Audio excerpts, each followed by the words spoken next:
The thoughts, opinions, and statements of those appearing on Local Pulse are those of the show's participants and not necessarily those of the Daily News of Newburyport, its parent companies, or affiliates. It's time for Local Pulse from the newsroom of the Daily News of Newburyport. Timely, unfiltered, informed. Local Pulse with Joe DiBiase. News, views, arts, and food from the source for area news and information. Local Pulse and the Newburyport Daily News. Now, Local Pulse. Good morning. My name is Joe DiBiase. You're listening and maybe even watching Local Pulse. We're in the newsroom of the Daily News of Newburyport. Today is show number 586, and it is June 6th, 2026. We have Greg Ogden, the original producer of Local Pulse, behind the... Fingers crossed we're actually showing up somewhere. Hopefully. This is the first time we're doing video, and it's very exciting for us. How's it going out there, Greg?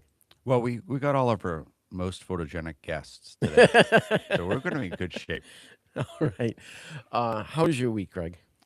Not too bad, except allergy season is just kicking butt this year. Yep. It's like crazy. Yep. I forgot to say who's going to be on the show this morning because I'm all flustered from the video. In just a moment, we're going to be talking with Karen Risteben and Jen Hool about the ongoing and upcoming beautification and murals at the MEVA bus stops and stations. And then after that, we'll be talking with Newburyport City Councilor at Large, Sarah Hall. Greg, it is the most wonderful time of the year. Oh, my gosh. Do we have to go through this again? Budget season? Budget season. It's a never-ending thing, and it is the most wonderful time of the year. Is the state going to give us $5 billion? We wish. We just wish. I asked how your week was. You talked about allergies.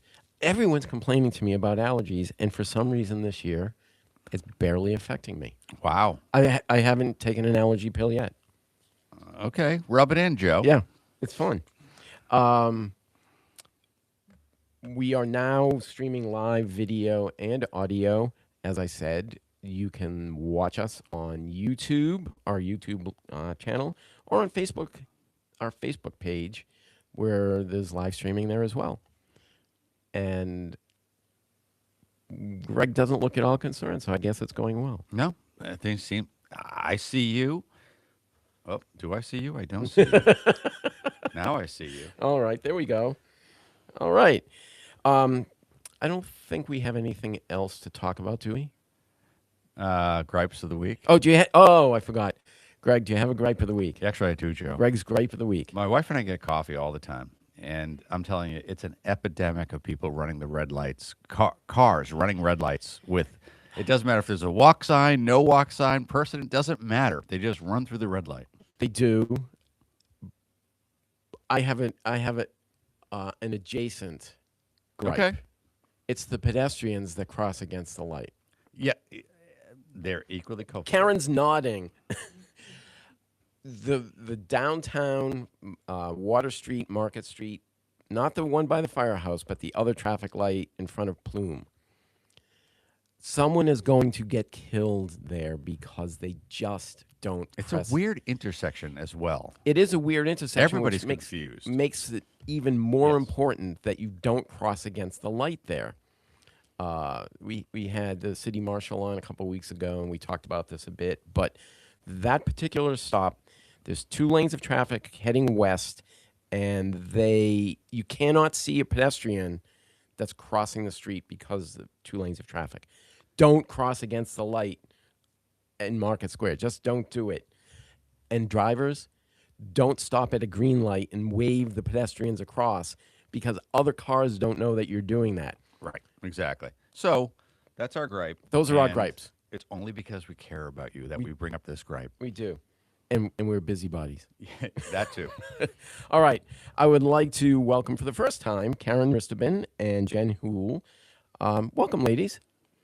Nice and close to that microphone, Jen.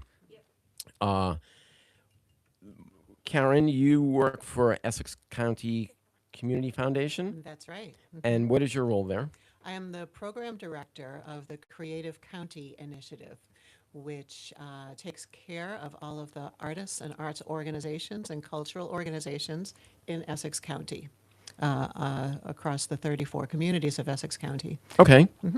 And Jen, you are at Northern Essex Community College. Yep. What's your role there? I'm a professor there. I teach a couple of the foundation courses there, and then I'm a public artist. Okay. Yep. Very good. And would we know any of your work? Well, right here in Newburyport, I have a ground mural at Parker River National Wildlife, the Visitors Center. Okay. It's a glow-in-the-dark mural on the ground as you enter in the building. And then if you went down to the pit toilets down near sub-headquarters on Parker River Preserve, I actually have a mural in one of the bathrooms there. Okay. Yep, interesting place. All the best locations. And Yeah, who named they it? give me the Who named big- it pit toilets? Pit toilet. Yeah, is that the first time you heard that here? All right. So the ongoing program, Karen, why don't you talk about it? What is the program that's happening? Sure. So the Essex County Community Foundation. Let me just give you like Oh, sure. the capsule summary of where this came from. Essex County Community Foundation supports all of the nonprofits in Essex County, 34 communities of Essex County. And this Essex County Community Foundation, are they responsible for the scenic byway? No. That's the Essex Heritage. I'm sorry. Essex National Okay. Heritage. The Essex County Community Foundation manages donor funds, donor advised funds, okay. and matches philanthropic dollars with nonprofit needs. So this project came out of the Creative County Initiative, which is the investment in arts and culture across Essex County. And it's been going on for almost 10 years now. One of the early things we did was to try to engage the municipalities and planners, municipal planners, in the arts and culture sector of Essex County, because we thought that if the municipalities, the cities and town leaders got more involved in the arts and culture of their towns, which beautifies and makes their towns more vibrant, then the artists and arts organizations could be better supported. That was our theory of change coming into this. So we had some cultural planning workshops, and Merrimack Valley Planning Commission, which represents all the planners and municipal leaders of the 15 communities of the Merrimack Valley area, part of Essex County, got very, very involved in this cultural planning initiative. And we've done some projects with them over the years. 3 years ago, or probably closer to 4 years ago, we and Merrimack Valley Planning Commission applied for a federal grant. The National Endowment for the Arts has a program called Our Town, and they're very hard to get, but we partnered up with MVPC and with the Merrimack Valley Transit Authority called MEVA.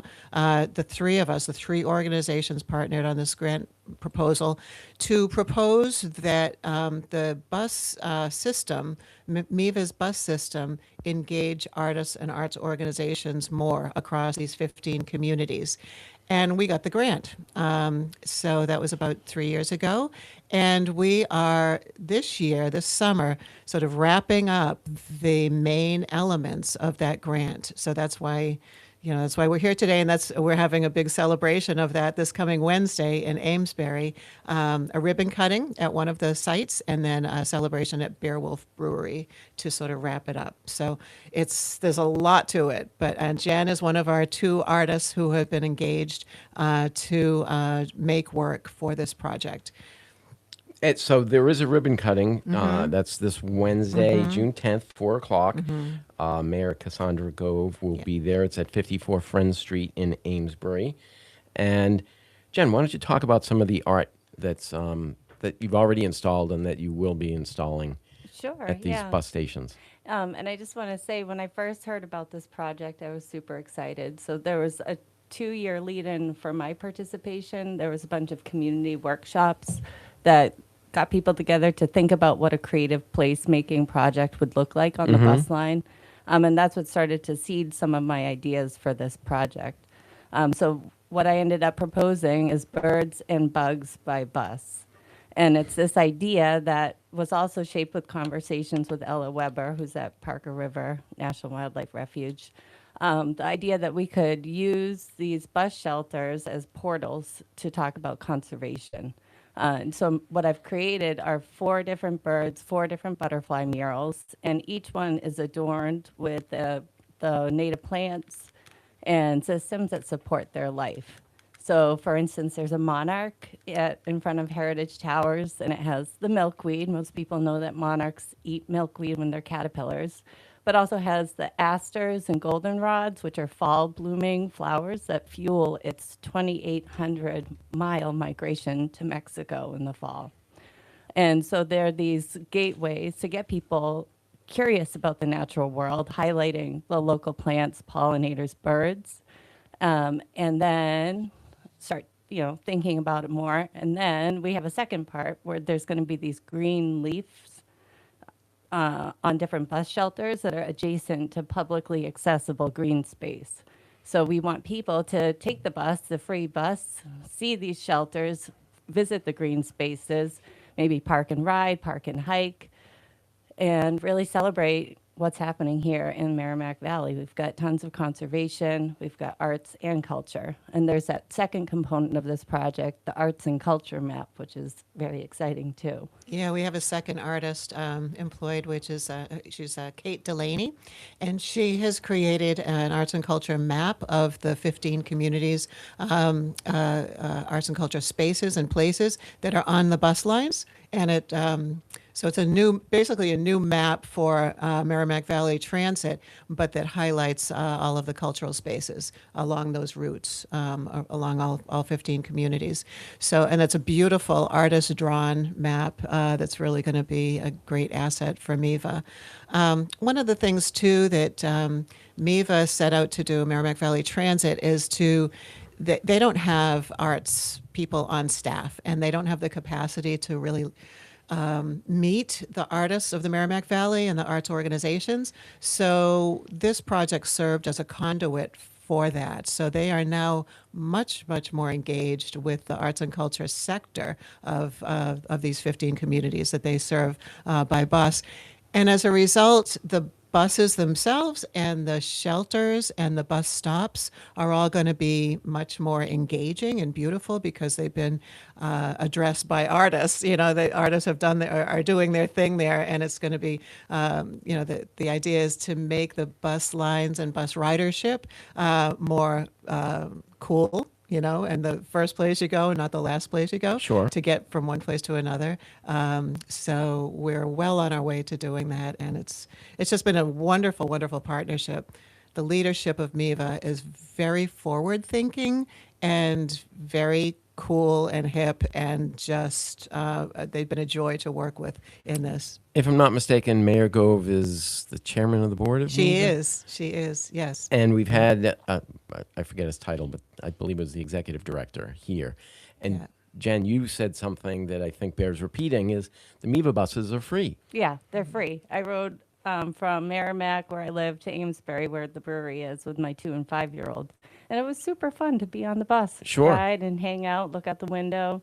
And I think this idea of, for me personally, I totally believe in the power of art to transform community, and love what Essex County Community Foundation is doing with systems change. But this idea that we can also tie in, for myself, my art messaging has shifted towards conservation, and we have green ridership. Riding the bus is so much better for our planet, and it is fun, it is cool. And I just want to second, the people at MEVA are cool, and they totally get this idea. They're super engaged, they're taking time out of their busy schedule, trying to get bus shelters installed in different communities and make it engaging. They want to gamify this Birds and Bugs by Bus. We want to do some birding by bus tours. There's a lot of momentum behind it. They want to do maybe pollinator gardens or resource center and really tie in all this stuff that we're doing in Essex County. I really like how the thought process behind what art is being produced. It's not just random, oh, these are pretty things. No. There's a whole thought process leading up to the ultimate installations, and then with the pollinator gardens and all that are being planned, that will continue. Yeah, for just on that, I really thought deeply about the 4 birds, 4 butterflies that I selected. Their colors to match the vibrant bus shelters, but also can we hit on these conservation modes of elevate the everyday, keep the common species common, show some migratory animals, show some overwintering animals, show some things that people will actually see if they're in Lawrence or Amesbury. So there's a lot of thought, deep thought that goes behind this kind of work, and it's exciting to be part of it. Where have the installations been done already? So we just get 2 up so far in Amesbury. We have a cardinal and then a monarch. And then there'll be 2 more in Amesbury, a number of them in Lawrence, and a few in Haverhill. And the Okay. idea is we will move forward from there. That's just for the birds and butterfly murals. The green leaf stops, we're starting off with about 30 of them. But again, that's an indicator now of where we are with free, publicly accessible green space, and we can add on to that for the future. I want to say, too, that ECCF is very committed to systems change, meaning that we set out to sort of change people's perspectives about how to support their communities in general to make them safer, more vibrant, and more livable. And this project is really, really indicative of that.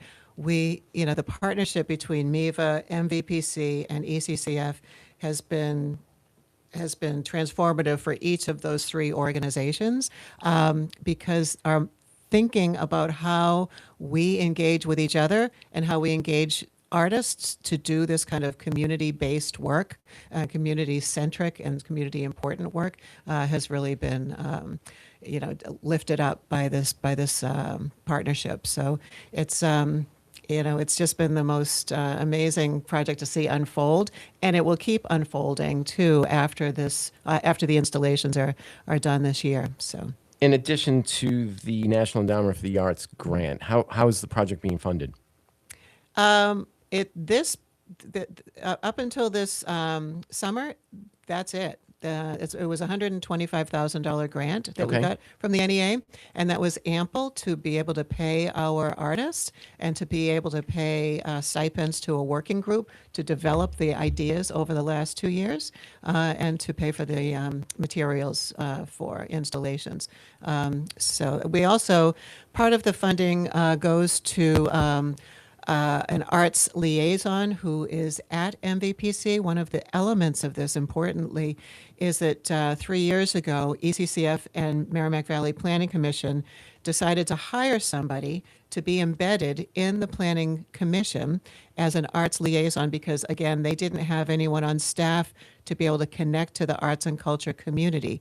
So there's a part-time person, Jenny Arndt, who we are co-funding, and she's being paid under the grant as well, to be able to deepen the relationships with the arts community across the 15 communities and to inspire cultural planning in those 15 communities. So that's blossoming as well as part of MVPC's economic development, local economic development initiatives. So it's a win-win-win on so many levels. All right, so there is the ribbon cutting on June 10th at 4 o'clock. Where is the ribbon cutting happening? At 54 Friends Street in 50 Amesbury. 54? Yep. Is that a bus stop? there's a It's- shelter. It's a bus shelter. It's right near Richdale's and outside, across Oh, the sure. street from the old Amesbury Town Hall. Okay. Yeah. And then following that, there's a reception at Beowulf Brewing. Yep. I imagine the ribbon cutting, Mayor Gove will be speaking and Yeah. probably be fairly quick, and then you get it over to the brewery for some beer. Yeah, we anticipate being at the brewery around 4:30. We'll have beer, barbecue. We'll have some more remarks about the project from the partners and the artists. And then myself and Kate Delaney, we've hung our process work, so you get a behind-the-scenes look at what it looks like to develop the fantastic. artwork through the brewery. All right. Anything you want to mention before we wrap up? I don't think so. I think we pretty much covered the main points here.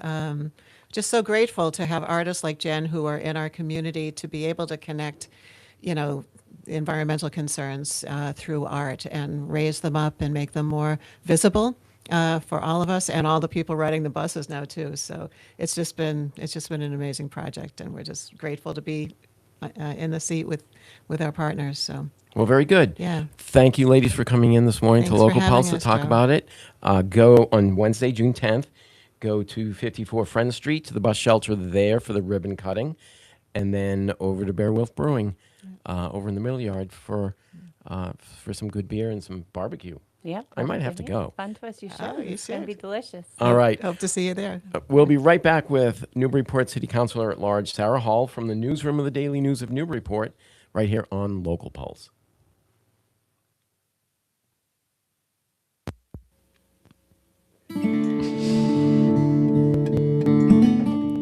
Today is Saturday, June 6th. I'm Greg Ogden, and here's this week's calendar of events from the newsroom of the Daily News of Newburyport and Local Pulse. The Newburyport Farmers Market happens Sundays, rain or shine, from 9 a.m. till 1 p.m. at the Tannery Marketplace on Water Street. Come enjoy all the market has to offer. See your old favorite vendors and maybe meet some new ones. Veggies, meats, dairy products, baked goods, snacks, and more will be available. And as always, some live music to boot. Go to thefarmersmarket.org for more information and to sign up for the Farmers Market newsletter. The Newburyport Public Library presents movie matinees on Fridays at 2 p.m. This Friday, June 12th, it's Sentimental Value. This movie is rated R. It's an intimate exploration of family, memories, and the power of art. Come and enjoy the theater-like screen and sound system with fellow film buffs. The library has assistive listening technology for individuals with reduced hearing that sends sound directly to a hearing device. Contact the library at 978-465-4428, extension 2, before the program to learn more about this and other assistive technology options. This free event will be held in the program room, and all are welcome. For more information about this and all that's happening at the library, you can go to newburyportpl.org. The Central Congregational Church Community Breakfast is back, Saturdays from 8 a.m. until 10 a.m. Pull up to the table or request your meal for takeout. Breakfast is always free and everyone is welcome. Volunteers serve a delicious meal every Saturday. The Central Congregational Church is located at 14 Titcomb Street in Newburyport. For more information about donating to support the program, volunteering to help, or other questions, contact the church office at info@centralnewburyport.org or call 978-465-0533. Join the Baby and Me group at Anna Jake's Hospital Thursdays 11 a.m. to 12 p.m. This free support group is for all birthing parents in the community. Get answers along your parenting journey. Give others encouragement and advice as you navigate this path together. We discuss all aspects of parenting. Guest speakers will occasionally present on a variety of topics: behavioral health topics, car seat safety, infant nutrition, infant growth and development. The group's meetings are led by a birth center lactation consultant and registered nurse. Registration is not required, and these groups are free to anyone in the community. The Baby and Me group meets at the Morse Meeting Room at Anna Jake's Hospital, 25 Highland Avenue in Newburyport. Go to ajh.org for details and more information.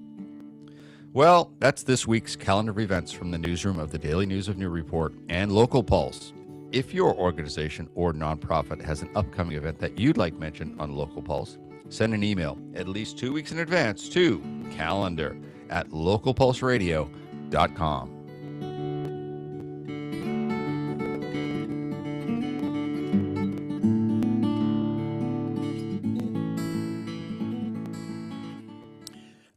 And we're back on Local Pulse. My name's Joe DBAs. We have Greg Ogden out there at the audio and video board. How's it going, Greg? Oh, it's an adventure. So It's not too bad, but you know, it's new. the camera control is very jittery, like A little bit. Yeah. Yeah. Well, it's our super like multi-$100,000 camera equipment. I'm being sarcastic. It's the first time. We haven't done video before, so this is. But look, Joe, I can get really close to you Ooh, though. don't do that. Yes. All right. I would like to welcome Joe, back. you should have shaved today. Okay, sorry.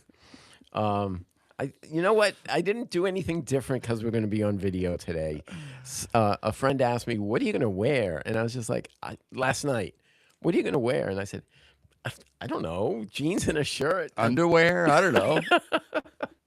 I didn't want to change. Enough things have changed. I didn't want to change go. how I approach the show because having video just makes it a little more interesting, maybe. Joe, you are nothing if not authentic. I am authentic. I'm very authentic. I get that a lot. I would like to welcome back. You've been here for candidate forums, Yeah, I've only been here as a candidate, not as not as a sitting city elected councilor. official, so Sure. You it's were never exciting. here for school committee? No, I Okay. wasn't, Joe. We don't have Yeah. school committee on very often. We have Superintendent Gallagher. Yes, you have had Yeah. him on. Oh, he comes on a Sure. couple times Yep. a year. And it's about time. Well, is school out yet? Not quite. Not quite. Next week? Graduation is tomorrow. Oh, wow. So it's out for seniors, but everyone else has a couple more weeks. Yeah. How are things going? You've been sitting on the council now for almost 6 months. Mm-hmm. How's it going? It's going great. Really? Yeah, I'm really enjoying it, believe it or not. I know people are skeptical when I say that, but I am. Okay. I am enjoying it. All right. It's a lot of work, though, isn't it? Yes. Yeah. Well, okay, so this is what we do with new counselors. Sure. You're still new. I am. We talk about your committees. You're in one of the heaviest lifts there is, budget and finance. Talk about what the budget and finance committee does. Sure. So In 10 seconds. No. I agree. I did listen when Counselor Beth Trock was on, trying to say that planning and development had more to do. We can have a whole debate there.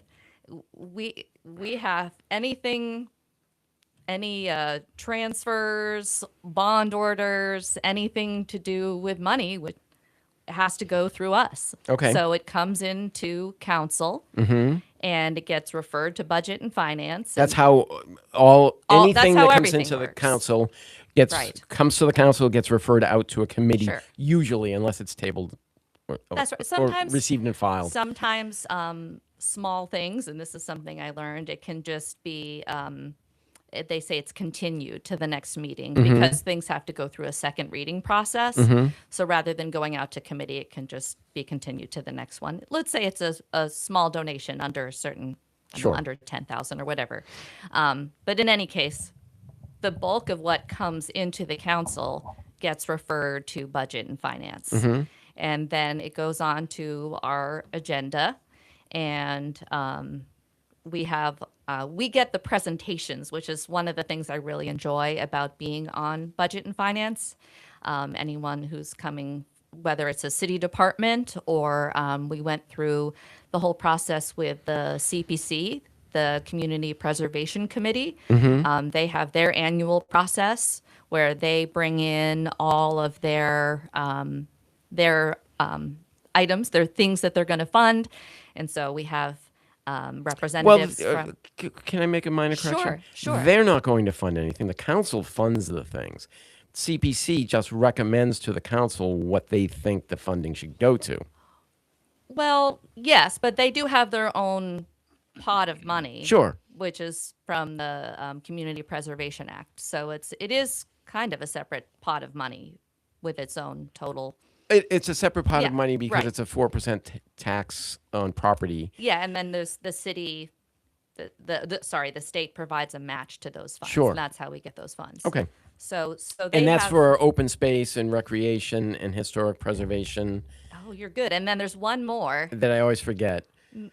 Could it be something with accessibility, maybe? I I'm not don't sure. remember. Yeah, But anyway. there's 4 distinct categories, 3 of which we know. You're right about that. And Yes. so I find that so interesting because then, we have, let's say, like St. Paul's Church needs a new roof. I learned that a slate roof lasts for 100 years. And they're very expensive. Yeah. Not as expensive as you would think. It was 5 figures. But they expect the new one to last for another 100 years. I thought, wow, if we could get a roof that lasts 100 years on the high school, I'd be very happy. But it's just really interesting to get all those presentations because they come to us in budget and finance.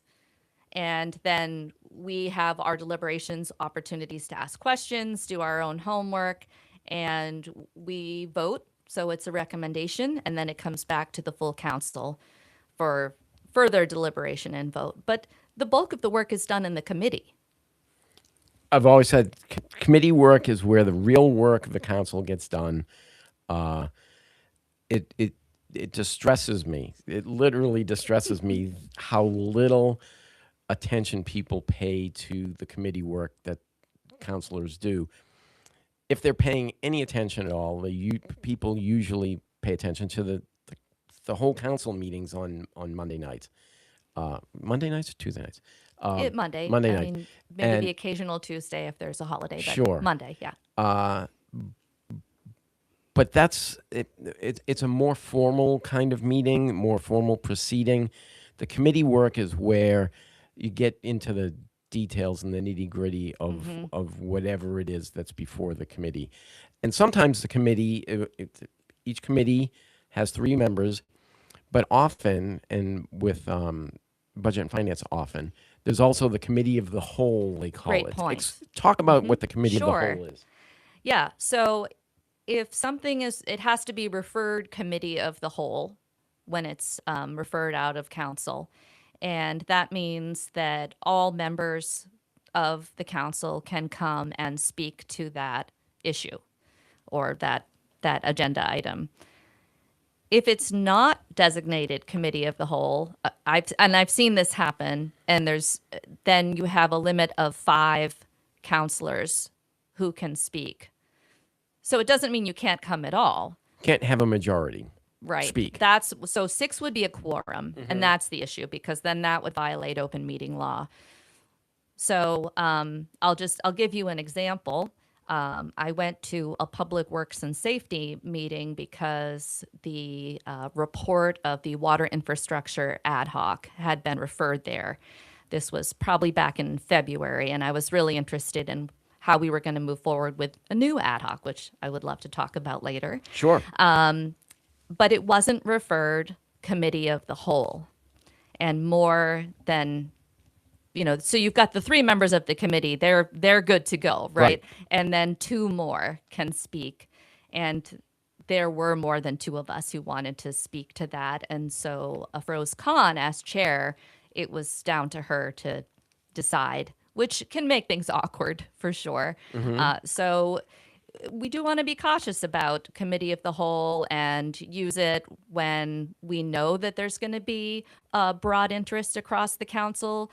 On the flip side, I've heard counselors say that we don't want to overuse it because we don't all need to do everything, right? And That's why you have committees. Exactly. And so judiciously, it should be judiciously applied is what I've learned. I think Yeah. I found the 4th category for CPC money. Oh, thank you. Affordable housing. Oh, of course. Right. Of course. All right. Thank you for following up on that. You're welcome. All right, so we're going to get back to budget and finance for a minute. Yes, in a please. minute. But you're also on community services. What is that? So community services covers community services. It's kind of in the name. So we've got youth services in there, which like recreation services now, library, council on aging, veteran services. I'm sure I'm leaving a couple things Probably, out, but but those are the main ones. Oh, library is in there. You said library. I did. Yes. Okay. So You like library. well, yeah. So it hasn't been a heavy lift. I'll say it's quite a contrast. My 2 committees, it's a nice, I've got one that's very demanding. And then mainly what we're doing is appointments, which can be quite interesting, actually, because we learn more about what the Council on Aging does. And So when you say appointments, it's people who volunteer to serve on the numerous, Exactly. many numerous committees our and volunteer boards and commissions. Yes. Exactly. And a lot of it's reappointments. Mm-hmm. We had someone who was being reappointed to the board of the Emma Andrews Library. Okay. And I didn't know much about that. So it was really interesting to hear she was actually a founding member of the library and all the programs that they offer. So it's just a nice opportunity to learn about all the resources we have in the city. The Emma Andrews Library is in the South End. It's kind of I don't want to say an annex to the library, but it's another location for the library. It's not open as much as the main library is open, but they have their own programming and They have their their own staff. thing going on They over do. there. They do. It was exciting to hear about it. And All right. I learned a lot about veteran services. Sure. When Kevin Hunt came in for reappointment, and I didn't realize that's a regional service. So Kevin was on the show 2 weeks ago. He comes in twice yeah, a he's year. terrific. It was so nice to learn more about the work that he does. Merrimack, Amesbury, Salisbury, and Newburyport. Every city and town in Massachusetts has a veterans agent, and he's director of Veteran Services. He and Jeremiah Murphy cover all of that, right. and he does a lot. There's a lot, but he comes twice a year for Memorial Day and Veterans Day to talk about the programming for those two holidays. That's great. All right, and the Resiliency Committee.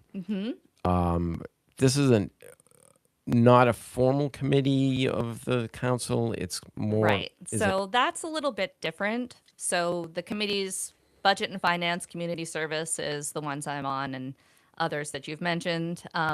Those are called standing committees of the council, and we get appointed to those by council president. Do you lobby for the position that the committee positions that you have? Yeah. So But those are done at the beginning of the term. So Heather Shan, our council president, she met with everyone and took feedback on what committees we were interested in.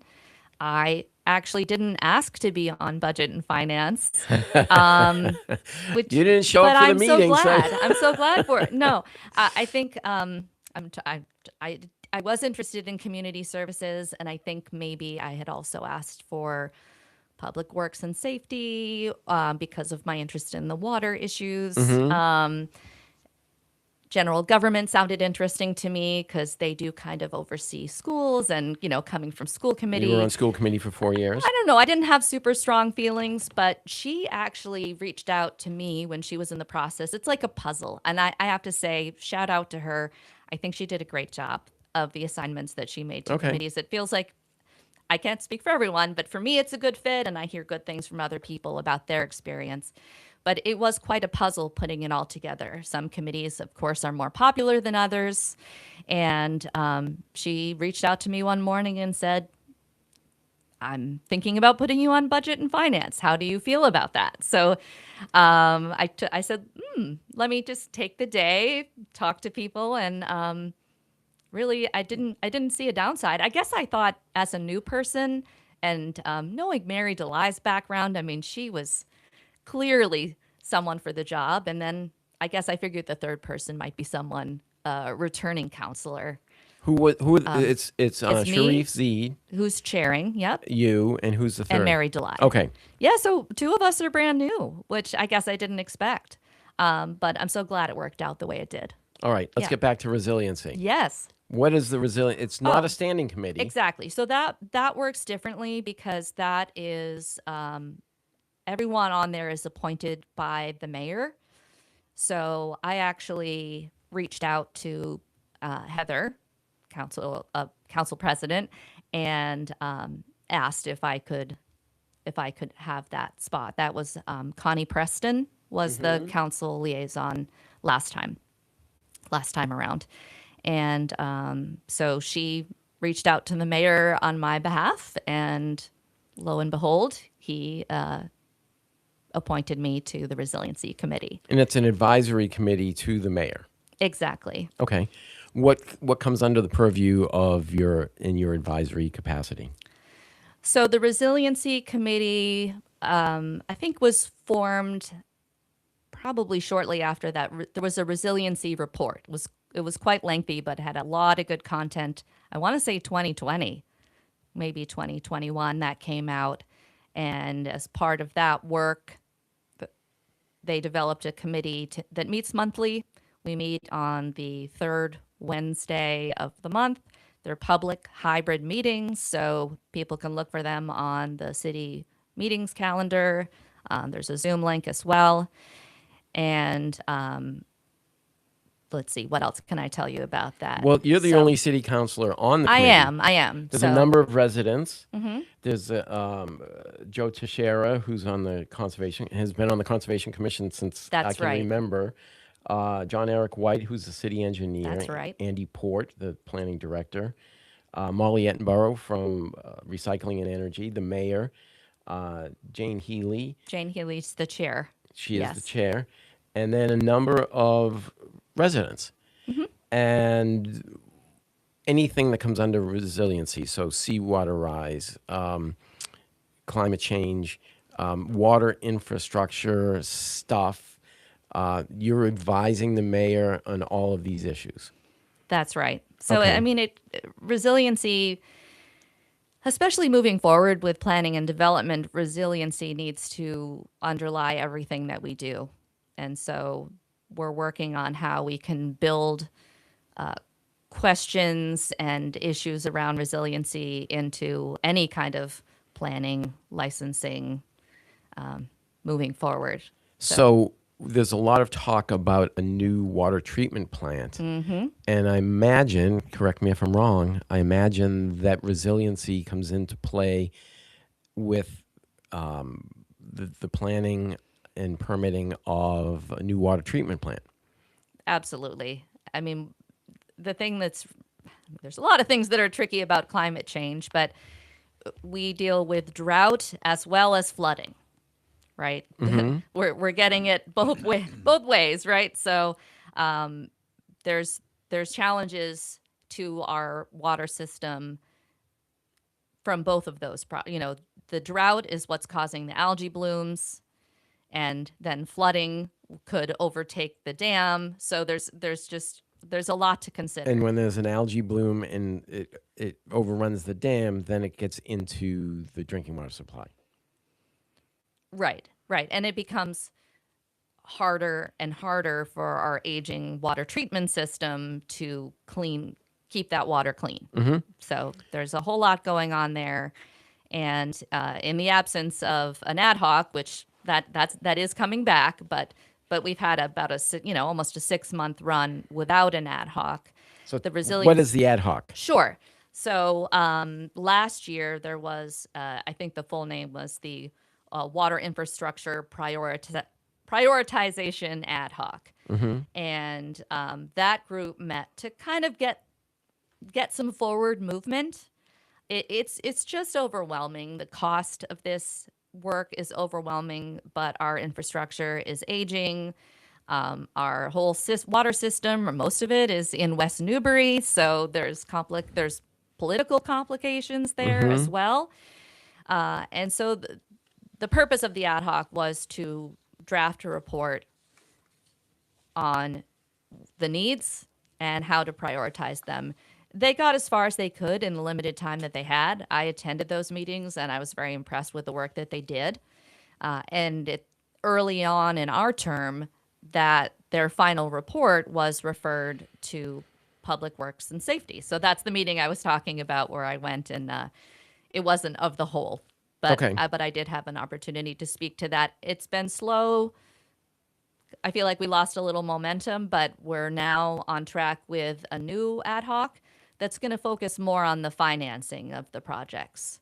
All right. Who's on the new ad hoc? So Lisa Medina Smith is chairing, and Ed Cameron and Sharif Zeid. All right. And they're picking up the work of the previous ad hoc, which issued a report. It was Back in December.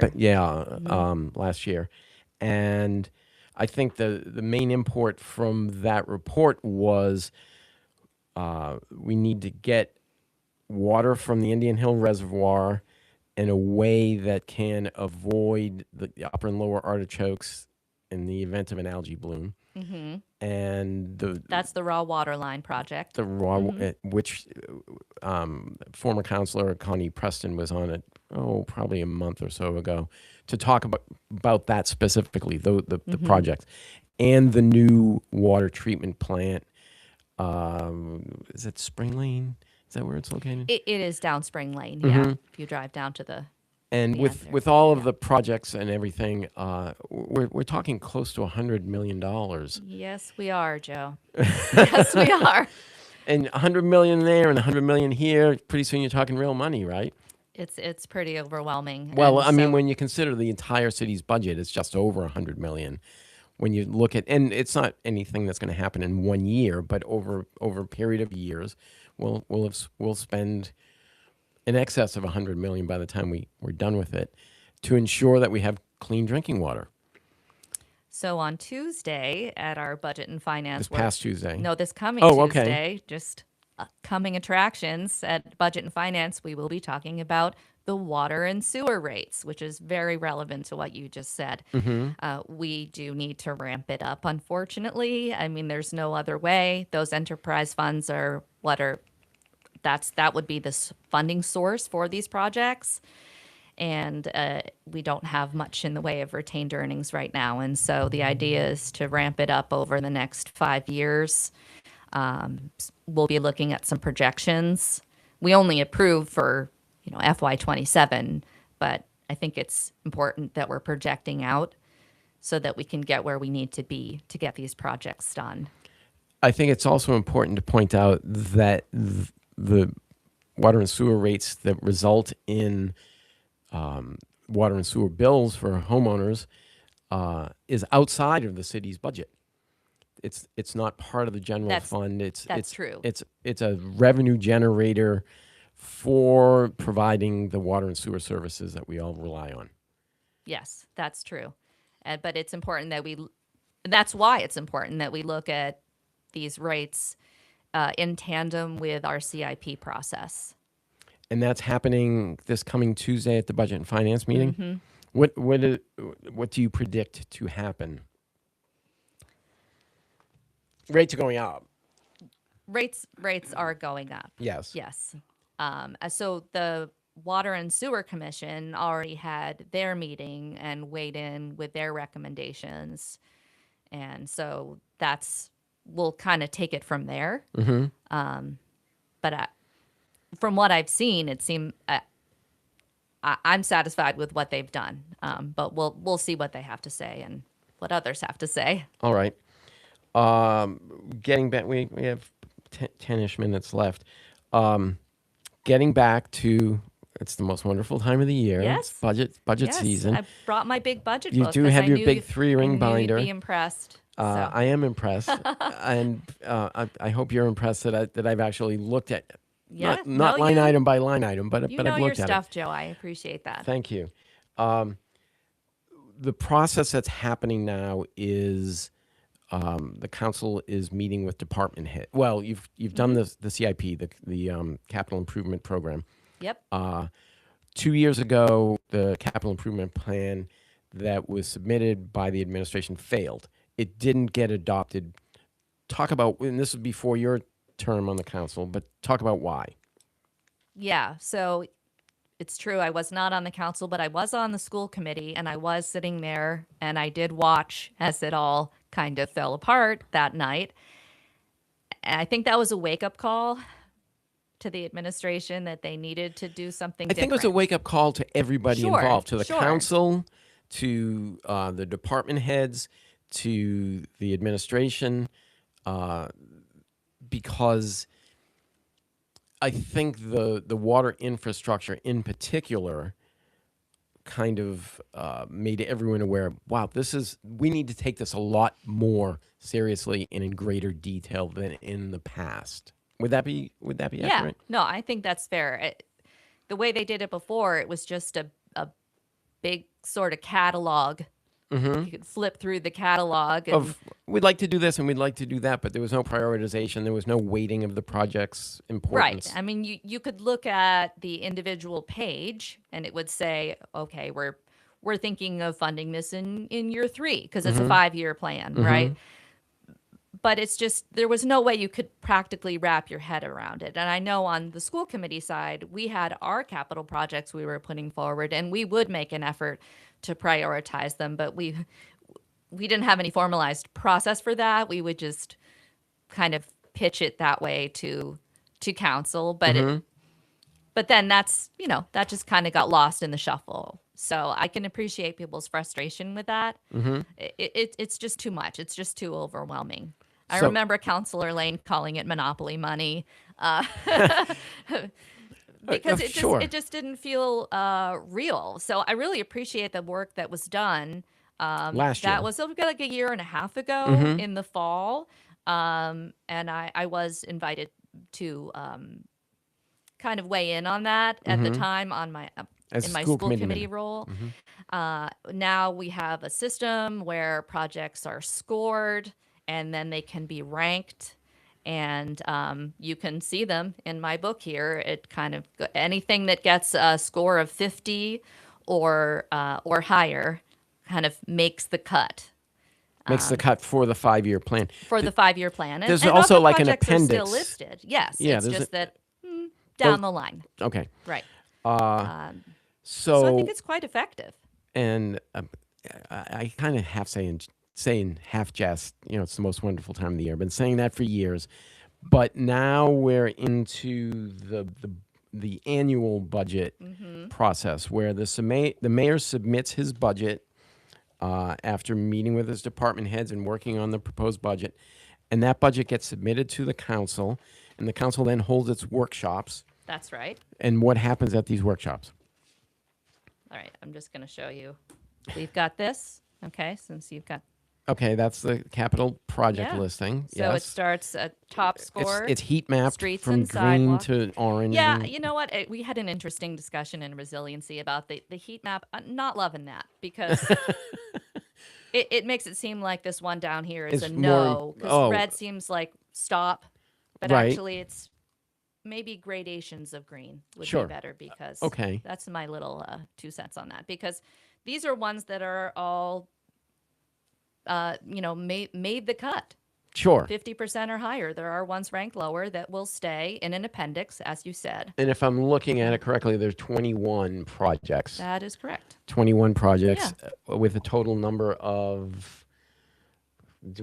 Is there a total at the bottom of that column? Oh, good question. There Yes, is. there is. And I'm looking at it. Yeah, it's hard for me to look at this upside down, but Flip it up just a little bit. yep, So $155 million in projects there you go. that the city is looking at doing over the next 5 years. That's not to say that they'll all be done, and it's not to say that they're budgeted or anything. This is just what's in the hopper. Yeah, believe it or not, some of them have zeros all the way across, so they're not actually all funded here. Correct. So, yeah. So you were asking about what happens next, With right? the right. with the budget workshops, past community, past CIP, now the annual budget.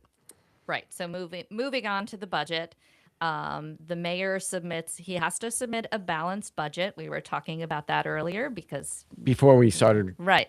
recording. Yes. So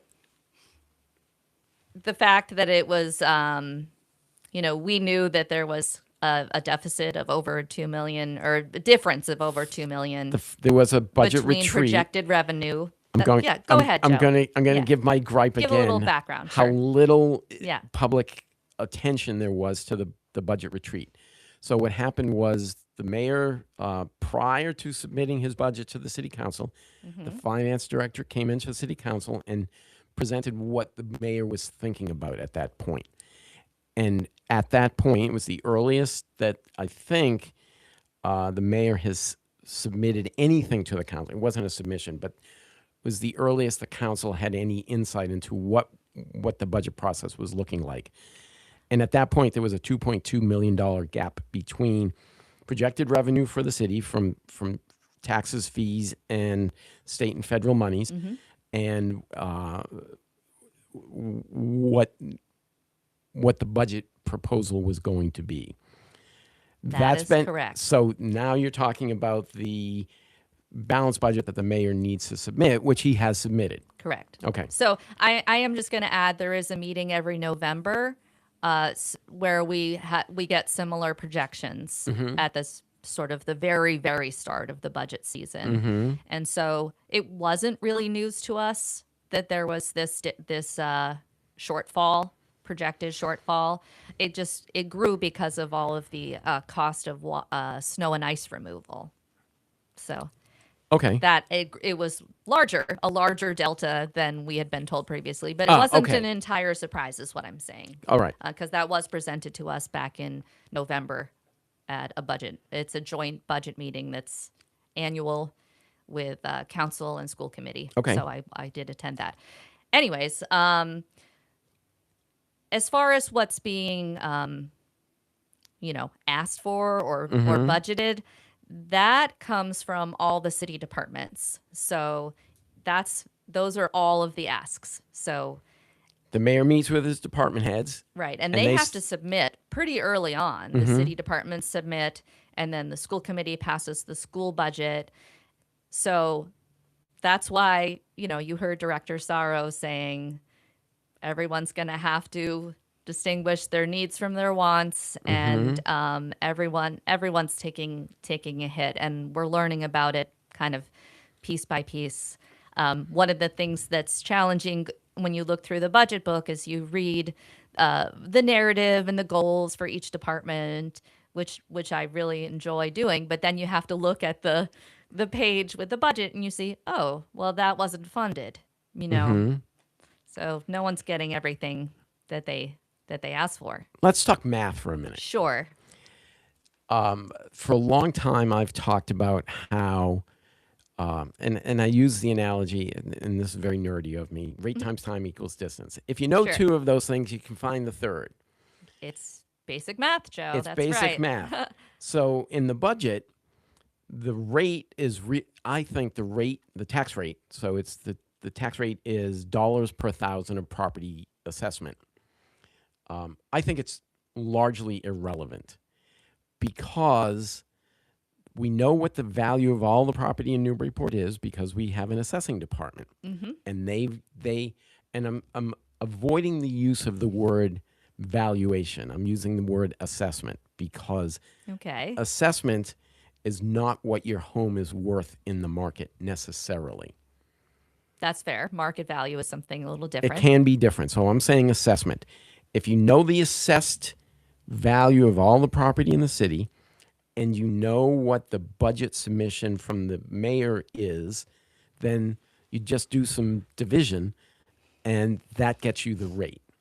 Yes. The rate isn't what you pay. The tax bill is what homeowners and property owners pay.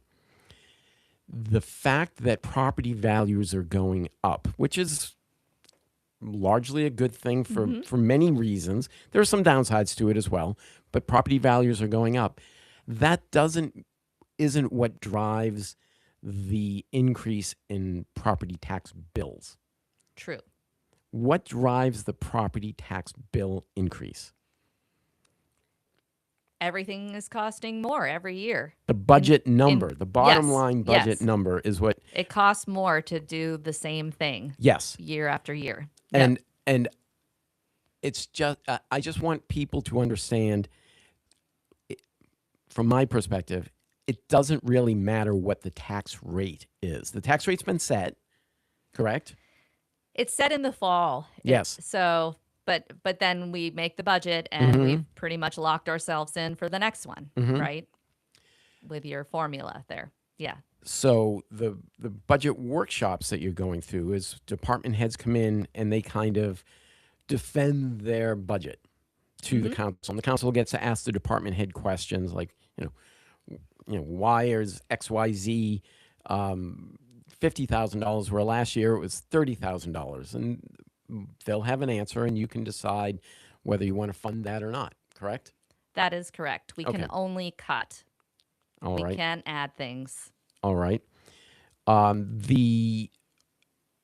And overall, after all of the department heads have been in, then the council will have a special meeting on June 17th That's right. where the council will go department by department and section by section in the budget. It moves more quickly than you would expect, but it's still a long meeting. I remember last year's meeting was about 4 hours. And any counselor can propose a cut not to individual line items. That's the way it used to be, but now to categories in each department's budget. So there might be personnel, there might be equipment purchase, there might various things. Typically just a few different categories. Right. The personnel is always the big one. Always the big one. And one of the big drivers of budget increase is health insurance for city and school employees. Correct? That's true, although it's not as big as we anticipated. Not this year, but next year they're looking at it. That's what everyone's saying. Yeah. But when we had that meeting back in November, I referenced, they were worried it was going to be another maybe 15% increase, but we've learned it's more like 4% this year. Oh, okay. Which is great. All right. So Have all of the union contracts been negotiated no, and they signed? haven't. So you're Yep. looking at a budget Several still need to go. Yeah. prior to the contracts with the unions being finalized. Yep. And that can be tricky. Well, it can be. So we have to have kind of estimate placeholder numbers in there. It's very interesting because let's say there's a union budget that doesn't get signed prior to the budget being finalized. Like a union contract. Yes. Yeah, okay. That's Yeah. what I meant. That contract can exceed the amount that the budget allows for, and then the council doesn't have to fund that contract. Yeah, I guess that could happen. It can happen. All these things are happening in tandem, Joe, and it's quite challenging. It's reassuring to know, our director of finance is in all of those meetings. She's part of the negotiations.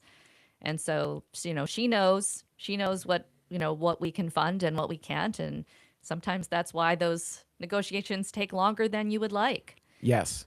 I think a lot of the budget process happens out of order. For instance, Yeah. you don't know what the state aid is going to be. A lot of guesswork, Joe. There's a lot of estimating going it's on. True. The union contracts aren't signed before the budget is finalized. I'm a process guy. I would change the process. I would change the order of things happening, but it's not going to. I think a lot of it's state mandated, and that makes it hard, right? But Director Sorrow's great about being conservative with her estimates, and that helps. All right.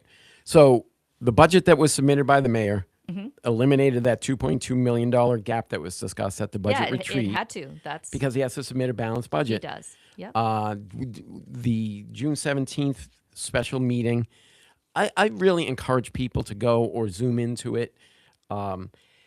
It's more approachable than you think. It's very detailed and it moves along. But if you're concerned about your tax bills, if you're concerned about the services that you receive from the city, if you're concerned about anything having to do with finances in the city, it's a valuable meeting to just watch and see how the sausage gets made. Yeah, absolutely. And All this big budget book, this is all online.